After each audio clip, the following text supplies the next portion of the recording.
जब किसी आपराधिक फौजदारी केस के अंदर जब कोई व्यक्ति कोर्ट में बेल एप्लीकेशन फाइल करता है तो उस बेल एप्लीकेशन को स्वीकार करने पर कोर्ट द्वारा उस व्यक्ति का खुद का मुचलका और उसके साथ में जमानती की मांग की जाती है कि एक जमानती ऐसा पेश करे जो इतनी राशि की जमानत आपकी दे ताकि उस आधार पर आपको जमानत पर छोड़ा जा सके। ऐसी स्थिति में व्यक्ति को अपनी ओर से एक जमानती पेश करना होता है कोर्ट में। वह जमानती आपका चिर परिचित, मित्र, रिश्तेदार और सर्कल का हो सकता है। अब वो जो जमानती पेश कर रहे हैं आप, तो कई लोग ये समझते हैं कि जमानती पेश कर दिया तो वो जमानतदार जो होता है वो ये समझता है कि मेरा काम यहीं तक था, अब मेरा काम खत्म हुआ। जबकि वास्तविकता ये है कि कोर्ट में जमानत देने के बाद ही उस जमानती की अहम भूमिका होती है, क्योंकि कोर्ट ने जिस व्यक्ति को जमानत पे रिहा किया है उसने आपके जो बेल बॉन्ड है उस बेल बॉन्ड के आधार पर आरोपी को जमानत का लाभ दिया है। जमानत देते वक्त आप ये भूल जाते हैं कि कोर्ट ने आपसे 25,000, 50,000 या 1,00,000 रुपए की जमानत ली है और उसके लिए आपका एक प्रारूप भरवाया गया है, एक फॉर्म भरवाया गया है, साथ ही एक शपथ पत्र भरवाया गया है। साथ ही जो राशि की कोर्ट ने जमानत ली है उस राशि का अमाउंट वो जो कि मोटरसाइकिल या कार की आरसी के रूप में हो सकता है, फिक्स डिपॉजिट के रूप में हो सकता है, या फिर आपके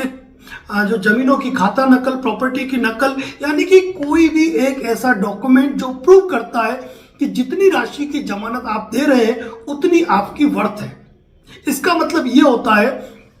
कि जब उसकी जमानत स्वीकार हुई, उसकी जमानत स्वीकार होने के बाद कोर्ट ने जब उसकी जमानत मांगी तो आपने उतनी राशि की जमानत देके अपने डॉक्यूमेंट पेश किए हैं। यानी कि कल के बाद यदि नियत तारीख पर, पेशी तारीख पर यदि यह व्यक्ति कोर्ट में उपस्थित नहीं होता है तो उसको उपस्थित करने की जिम्मेदारी जमानती की होगी, उस जमानतदार की होगी जिसने की जमानत दी है। इसीलिए यदि आप कभी भी कोर्ट केस के मैटर में किसी भी व्यक्ति की जमानत देते हो तो आपके लिए सबसे पहली बात यह होनी चाहिए कि जिस व्यक्ति की जमानत आप दे रहे हैं